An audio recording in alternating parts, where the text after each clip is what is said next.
Ini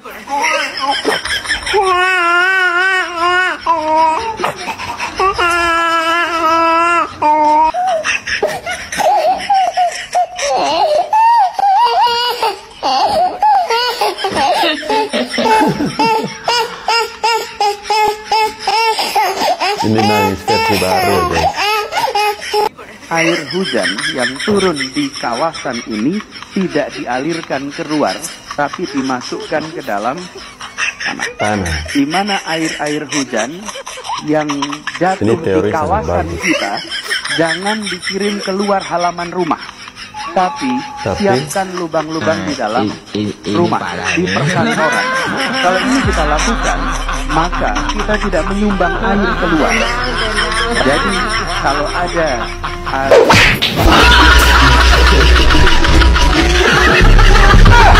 Terlalu banyak bacot.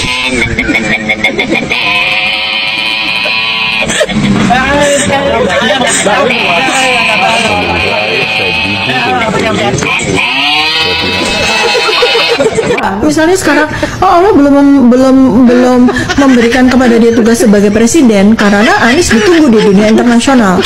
Oke, bukan ditunggu di penduduk DKI kembali. Mas Anies Palestina tuh membutuhkan Anda. Oke. Ancaman perang dunia ketiga itu membutuhkan Anda, gitu loh. Jadi itu kalau saya bahasa sasmitanya ya, mencoba untuk menerjemahkan apa maksud Allah tuh begitu. Misalnya ya, dia dijadikan utusan khusus Presiden Prabowo untuk nggak usah harus pakai utusan khusus. Dunia internasional itu sangat mengakui ketokohan. Pokoknya jangan menggunakan fasilitas negara. Ngapain? Anies terlalu kecil buat jadi utusan negara untuk mengurus itu, enggak. Internasional butuh dia. Sekarang ancaman-ancaman, tantangan-tantangan bagi umat manusia di seluruh dunia itu amat sangat berat. Jadi di puncaknya itu, jadi kayak apa, di ovalnya itu ada jogging track, Pak.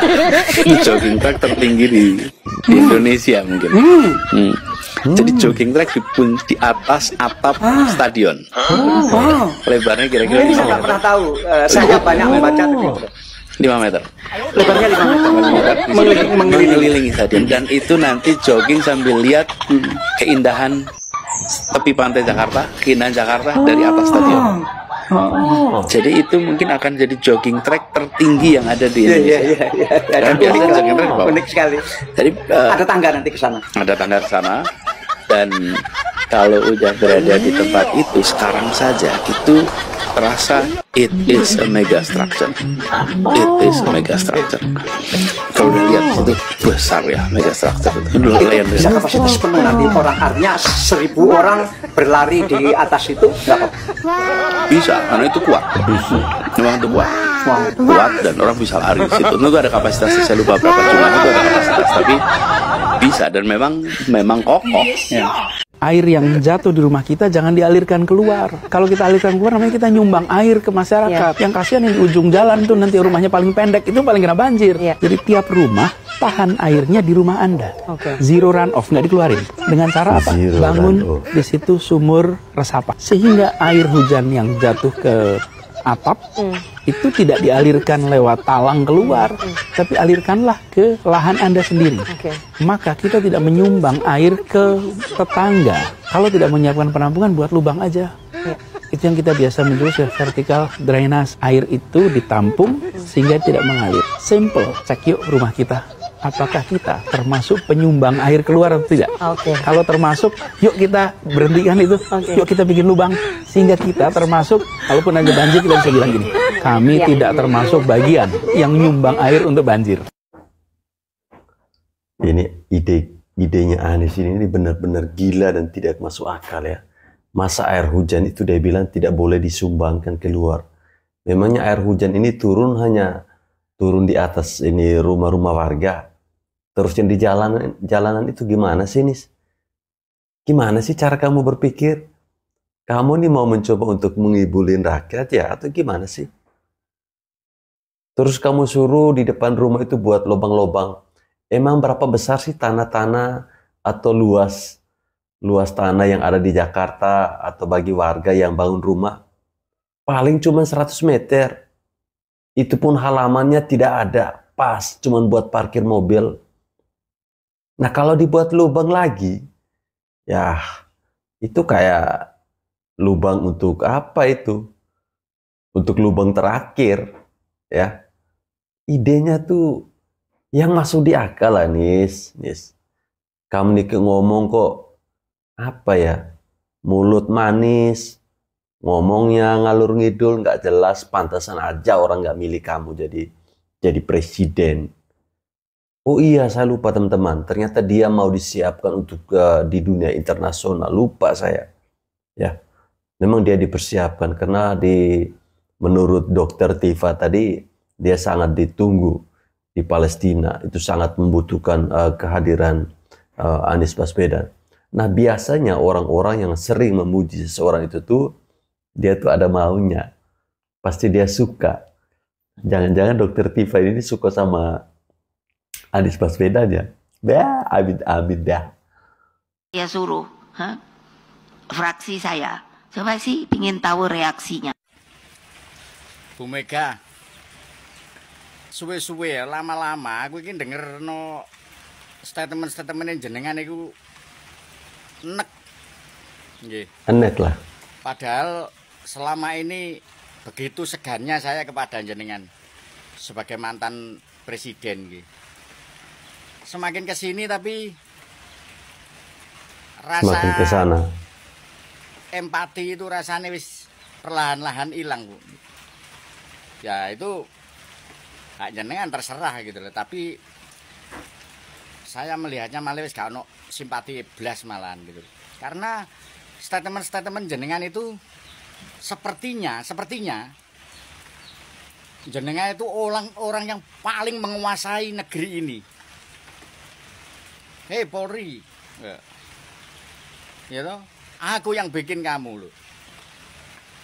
Saya suruh fraksi-fraksi saya loh, video lengkapnya golek ono dhewe dulur untuk ngene sing tak stage. Terima kasih. Nggih. Padahal sadar enggak sih jenengan itu? Pemilu dia ini loh 16%, Bu. Pemilu kemarin itu 16%, apa yang dibanggakan? Jenengan bersyukurlah parlemen ijek menguasai nggih. Tapi ibarat kaki sudah pincang sebelah. Jadi legislatif menguasai tapi eksekutifnya enggak. Eksekutif, legislatif gak ada eksekutifnya ya sementah. Artinya dua-duanya harus sama-sama jalan. Sama ini ku pincang, Bu. PDIP ku pincang. Saya berbicara, saya termasuk orang yang mengikuti mulai ijik PDI ini Pak Suryadi. Kuda tuli. Sampai menjadi PDIP, adanya kuda tuli. Sampai akhirnya jenenganmu diunggahno dadi wakil presiden ambek Gus Dur. Akhirnya munggah jadi presiden menggantikan Gus Dur dengan cara yang dipaksakan. Mohon maaf dalam tanda petik. Emang seperti itu. Maju dewe gak dadi loh. Saya melihatnya PDIP tidak ada tokohnya hebat. PDIP itu hanya terbawa nama besar Pak Karno. Betul sekali. Dulu ijek kegawa nama besar Pak Karno, Megawati anaknya Soekarno. Orang termasuk orang tua saya juga berharap bahwa Megawati bisa mentalnya seperti bapaknya, bermental patriotik. Tapi apa kenyataannya? Tidak sesuai dengan ekspektasi mereka.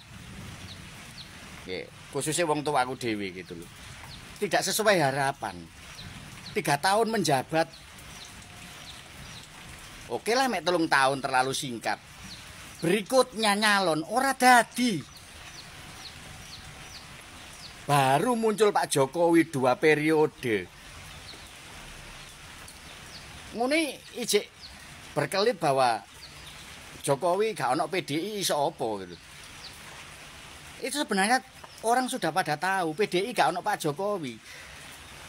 Gak bisa sehebat ini, segede ini gitu loh. Masuk di akal. Terbukti tinggal Pak Jokowi, Ganjar ora dadi dan 16% betapa tragisnya. Harusnya introspeksi, wis ora kok sok-sokan saya yang membuat Polri, saya yang membuat KPK dan sebagainya. Dari video yang saya state ini, saya menyimpulkan bahwa jenengan sehingga Polri, KPK dan sebagainya itu apa yang jenengan kerjakan sebagai pemimpin negara ini itu berharap semuanya karena pamrih. Kon tak dadekno ya Polri ya. Tapi lindungono aku lho ya. Kon kudu loyal sama saya lho ya. Apa perintahku kudu melok lho ya. KPK, ngene anak buahku sing korupsi ojo diudik-udik lho ya. Sepertinya seperti itu. Kenapa? Kelihatan sekali. Undat-undat. Apa undat-undat bahasa Indonesia iki? Undang-undang. Yo. Ono pamriye gitu loh. Jadi begitu apa namanya wis gak dadi, akhirnya diundat-undat kon biyen aku sing gawe. Kamu dulu aku yang gini. Rakyat sekarang udah pada tahu, Bu. Jadi jenengan ngancam fraksi saya di DPR, nanti yang saya suruh baru tahu, Bu. Yo, seberapa besar kekuatannya jenengan? Seberapa besar orang yang mendukung PDIP? Logika aja. Orang 16% kok. Dan tidak semua orang PDIP loyal 100% kepada PDIP. Kader-kader PDIP belum tentu 100% loyal kepada PDIP. Tapi statement jenengan seperti itu, orang akhirnya bisa menyimpulkan. Yang saya khawatirkan, orang menyimpulkan, oh ternyata PDIP ini apa namanya mengandalkan fraksi-fraksinya, anggotanya yang duduk di parlemen untuk memusuhi pemerintah dan sebagainya. Kalau menyimpulkan itu rakyat Indonesia, Bu, PDIP yang dimusuhi. Ijek akeh rakyat Indonesia yang mendukung pemerintah daripada mendukung PDIP. Garis bawahi itu nggih, Bu. Makanya berstatement hati-hati. Kalau hanya sekedar gak milih PDIP ya gak apa-apa sih an. Tapi kalau lebih dari itu, ya mudah-mudahan tidak terjadi. Makanya Bu, sebagai ketua umum juga kepada kader-kadernya, please deh, jangan terlalu congkak, jangan terlalu sombong. Ingat, loyalis PDIP tinggal berapa? Ya 16% itu yang loyalis PDIP. Gitu masih diandalkan. Itu pun tidak 100% loyal. Sor sawu bakul kembang. Deddy Sitorus mencium ada pihak yang coba mendongkel Megawati saat Kongres 2025. Sinyal ada pihak yang ingin mendongkel menguat setelah curhatan yang diungkap oleh Megawati. Presiden kelima RI itu mendengar ada pihak yang ingin menggantikannya karena dianggap gagal saat Pilkada serentak 2024. Waduh, gak bahaya tak? Siapa ya kira-kira orang yang berani menggantikan posisi Ibu Megawati Soekarno Putri sebagai ketum PDIP? Berani amat tuh orang. Yang jelas pasti bukan Bapak Jokowi kan? Iya kan? Kan kemarin baru dipecat. Jadi nggak mungkin kan kalian menuduh Pak Jokowi lagi sebagai orang yang ingin merebut kursi ketum PDI Perjuangan. Sampai cak itu benci nian kamu dengan Pak Jokowi ya. Sampai cak itu nian. Dari ijazah SMA dibahas juga. Sampai ke ijazah sarjana dibahas juga. Ngapo kamu benci sampai ke ubun-ubun? Gara-gara Bambang Tri, gara-gara Egy Sujana, ikut-ikutan yang galau pembencinya, khusus anak abah. Sampai cak itu yang bencinya, sampai di pengadilan pun ngomong juga. Ngapo dak dijingoi ijazah asli, ngapo idak diperlihatkan ijazah asli. Dak katik guno nak jingoi dengan kamu tu, dak katik guno. Tak mungkin di sekitaran rumah Mak Jokowi, rumah Pak Jokowi, tak tahu Pak Jokowi itu tidak do kuliah. Tak bakalan tak tahu. Pasti tahu Pak Jokowi itu SMA. Pasti tahu Pak Jokowi itu kuliah. Tak mungkin kamu nak sakit hati sampai ke ubun-ubunnya. Ngapo sampai kubun-ubun sampai benci nian dengan Pak Jokowi? Aku baik percaya Pak Jokowi itu ada ijazah asli. Apa sebab aku percaya? Kami di Linggau ni ya, anak tukang ojek, anak tukang sayur, anak tukang parkir ya, anak apa lagi tuh? Banyak anak-anak yang sarjana. Dari tukang ojek, anaknya sarjana. Dari tukang parkir, anaknya sarjana. Apalagi Pak Jokowi. Tak mungkin Pak Jokowi itu tak ada mulia dia. Pak Jokowi itu ya, dari baknya jadi tukang kayu tu, bukan dari Pak Jokowi. Kamu idak-idak be. Yang tak lucu pun Gibran juga. Gibran juga dituduh dak kate ijazah SMA. Apalah kamu ni. Dak keruan baik omong kamu ni. Daripada kamu tu tak bisa ngomong, mulut kamu tu kamu pukul dengan pukul besi. Cocok apa idak? Berdarah apa idak? Nah, acak itulah. Kaget ijazah Jet ETS pula anak Gibran ijazah PAUD dia dipertanyakan juga. Memanglah kamu sampai kau benar-benar sampai sakit hati nian kamu nih Pak Jokowi. Jelas-jelas sakit hati. Sampai kapanpun kamu tuh sakit hati. Dak bakalan senang kamu tuh dak dong nganggu Pak Jokowi. Kamu omong Pak Jokowi itu cawe-cawe. Kamu omong dengan Pak Jokowi itu lah sudah di Solo ngasih juga kerja lah. Itu hak dia. Ngapa pula kamu nak melarang-melarang? Saya dengan kelompok kamu baik cawe-cawe, enak dengan kamu baik, kamu jingok tuh. Banyak nih tamu datang ke rumah Pak Jokowi, itu bukan diundang, uang tuh yang datang.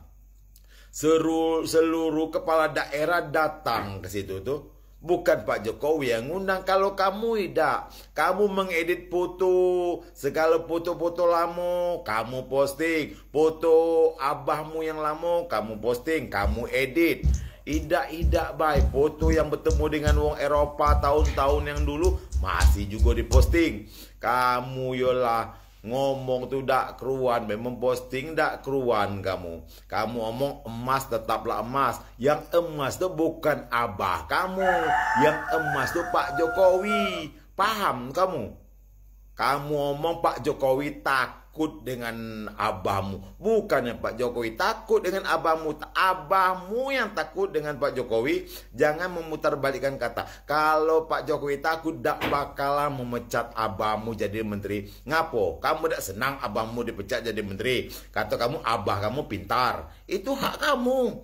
Hak kami, Pak Jokowi itu pintar. Baru inilah presiden yang dicintai oleh rakyatnya. Kamu dah senang Pak Jokowi dicintai sama rakyatnya. Bukannya kamu tuh berpikir cak mano kamu nak makan besok. Janganlah buat video yang tak keruan, yang tak mempunyai makna, yang tak mempunyai arti, tak katik guna. Janganlah memfitnah, janganlah membuat berita hoak. Cukuplah kamu tuh yang lama-lama tuh kamu bahas. Tak perlu lagi yang dibahas ya.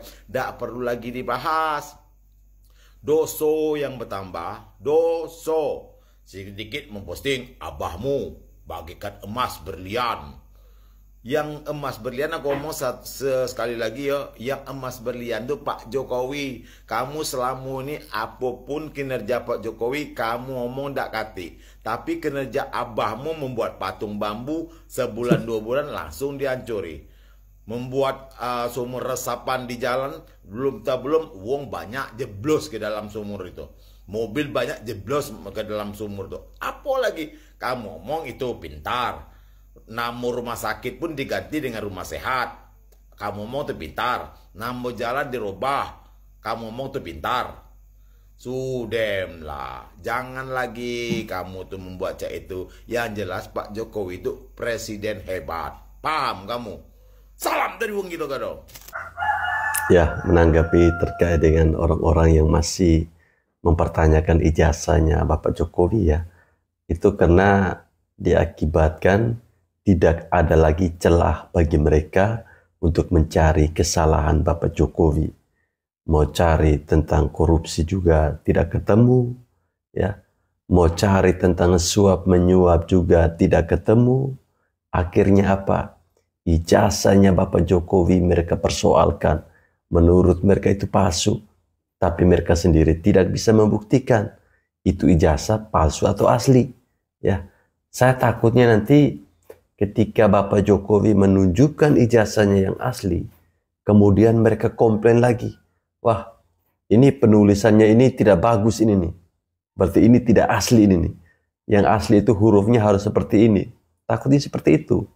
Kemudian terkait dengan sikap yang ditunjukkan oleh Ketua Umum PDIP Ibu Megawati Soekarno Putri ya, di mana dia selalu merasa bahwa negara ini adalah miliknya PDI Perjuangan. Ya, jadi dia tidak mau diatur-atur oleh instansi-instansi manapun, mau itu Polri, KPK, atau jaksa atau siapapun itu. Ya, ini sama halnya dia ini melindungi para koruptor. Pantasan saja ya, Harun Masiku sampai hari ini belum juga ketangkap. Ya bisa kita duga bahwa ini mereka melindungi, mereka yang menyembunyikan. Kalau saya berpendapat Megawati itu sudah has been. Dan kalau dia pintar, dia sekarang mundur, masih terhormat. Secara khusus Megawati ini pendendam dikenal. Jadi karena itu untuk memperbaiki hubungan itu paling sulit. Ini sombong nih sudah nih PDIP ini. Jangan dia kira dia pula yang harus menentukan semua. Dia itu sombong karena dia kira betul-betul dia hebat. Padahal dia dalam pikiran benak kita bilang alamak, yang ini pula yang hebat. Kan dari permulaan mau juga anaknya, puan. Tahu-tahu puan itu 1% terus. Itu paling besar salah mereka juga antara lain. Karena pasangannya Pak Mahfud. Kartu mati. Mereka tidak mengadakan koreksi. Malah mereka merasa akan menang juga. Bodoh toh. Jokowi itu lu harus jadikan teman. Lu jadikan dia lawan, modal sendiri lu kan. Sistem mereka masih paternalistik. Ya sama seperti abad menengah. Halo sahabat isi, informasi kali ini terkait pandangan Yusuf Wanandi, aktivis dan peneliti senior yang juga salah satu pendiri CSIS, yaitu Center for Strategic and International Studies. Yusuf Wanandi memang blak-blakan saat mengomentari setiap isu politik yang sedang hangat, seperti saat Yusuf Wanandi tampil di podcast Total Politik dengan dua host andalannya Ari Putra dan Budi Adiputro. Dalam podcast tersebut bahkan harus banyak disensor karena memang pernyataan Yusuf Wanandi terbilang keras dan pedas. Apalagi saat menyorot PDIP dan Megawati. Tak perlu berlama-lama, yuk kita simak bersama video berikut ini. Bu Megawati di pemilu kemarin sempat teriak-teriak, ya, ini kelahiran New Orba gitu, Orde Baru kembali lagi gitu. Dan itu sekarang banyak yang berspekulasi hubungannya sama Pak Jokowi makin jauh dan makin susah ketemu. Nah, menurut Pak Yusuf, apakah dua tokoh ini harus ketemu agar pemerintahan Prabowo Gibran nanti ke depannya akan menjadi sebuah pemerintahan yang kuat dan stabil gitu? Kalau saya enggak tuh ya. Kalau saya berpendapat Megawati itu sudah has been. Dan kalau dia pintar, dia sekarang mundur, masih terhormat. Besok kalau dia buat kesalahan-kesalahan yang lebih fatal lagi kan celaka dia. Siapa lagi yang menghormati dia? Dia anak Soekarno boleh saja. Gua cucu Soekarno, mau apa? Kan gitu. Jadi makanya saya bilang, ya sudahlah, the past has been the past. Ya toh, jadi tapi ini bukan sifatnya Megawati itu. Secara khusus Megawati ini pendendam dikenal. Jadi karena itu untuk memperbaiki hubungan itu paling sulit. Kalau menurut Prabowo dia sudah 3 kali, 4 kali minta ketemu, nggak mau ketemu. Ya gitu. Oh, udah minta ketemu, Pak. Kalau menurut yang tapi semua itu sudah diminta untuk bisa ketemu. Sultan Jogja lah, hantu lah, semua hantu sudah diminta. Ya, enggak. Tapi dia enggak mau apa. Dan itu memang sifatnya dia ya, terus terang toh. SBY juga dia salam aja enggak mau. Dia cuekkan aja. Nah, itu memang ya apa boleh buat lah. Kita harus terima. Cuma saya harapkan untuk masa depan ya toh, supaya PDIP juga tahu tempatnya. Saya bilang waktu pertama sama si Rusi atau Kompas, saya bilang ini sombong nih sudah nih PDIP nih. Jangan dia kira dia pula yang harus menentukan semua. Ya toh. Itu sekarang mudah-mudahan. Tapi kan wajar sombong, Pak. Kita aja nggak berkuasa itu sombong. Apalagi berkuasa anak presiden pernah jadi presiden pula kan? Itu dia kira. Kan ini yang pusing. Dia itu sombong karena dia kira dia betul-betul dia hebat. Padahal dia dalam pemikiran benak kita bilang alamak, yang ini pula yang hebat. Nggak ada lagi yang lain. Kan silakan dah lo. Gitu toh. Gue bilang sama si Hasto juga, babe lu tuh ibu lu tuh mbak lu tertibkan. Ditertibkan kalau bahasa Benny Murdani di Pak itu Pak. Ya. Begitu ceritanya tuh. Iya. Tapi hasil pemilu sekarang nih Pak, ya. Pilpres sekarang, pemilu sekarang, itu merefleksikan apa yang Pak JW khawatirkan itu enggak? Soal Bu Mega, soal Pak Jokowi, soal. Ya maafkan ya bahwa memang ya ada perbedaan-perbedaan yang tidak perlu sebetulnya. Tapi ya kan nasi sudah jadi bubur. Toh tidak bisa kita bilang maafkanlah sudah lupakan, nggak bisa lupa. Ya toh. Tapi ya sudahlah, hasil ini kan yang terbaik. Dia nomor 1 di partai, ya toh, antara DPR, lantas yang satu lagi menjadi presiden, kan baik itu usul betulnya. Kenapa mesti satu tangan semua? Itu cari penyakit namanya kalau semua di satu tangan. Nah Pak, kita bedah satu-satu Pak. Ini kan Pak Prabowo dapat 58% ya. Kemudian Mas Anies dapat 24 ya kan. Salah semua kita dari Pak siapa namanya itu terakhir Pas Ganjar itu 16%. Lupa dia nama Ganjar. Kalau kalah ini suka karena lupa ingatan gitu Pak.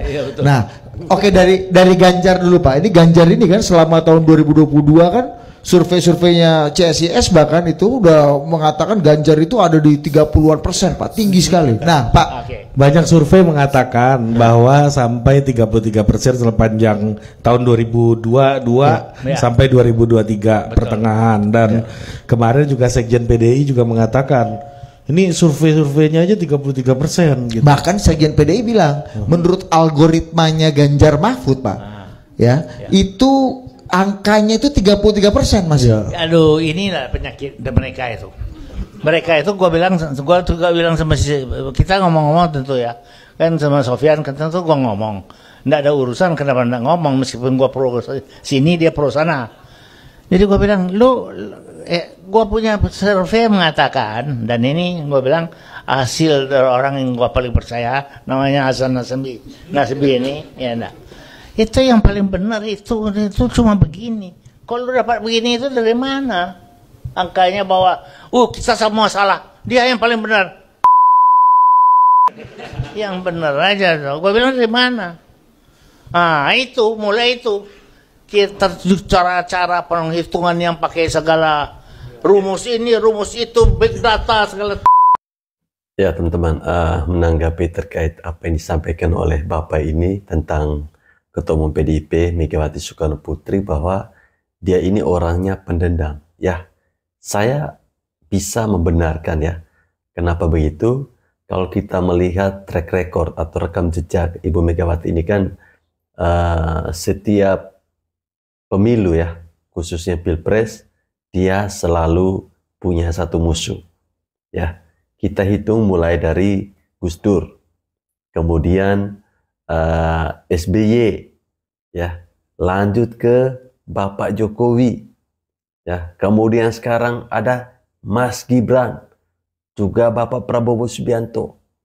Jadi ini menunjukkan bahwa benar adanya, ya, Ibu Megawati ini orangnya pendendam, karena mungkin dia merasa bahwa, minta maaf ya, mungkin dia merasa bahwa saya ini anaknya Presiden Republik Indonesia yang pertama loh.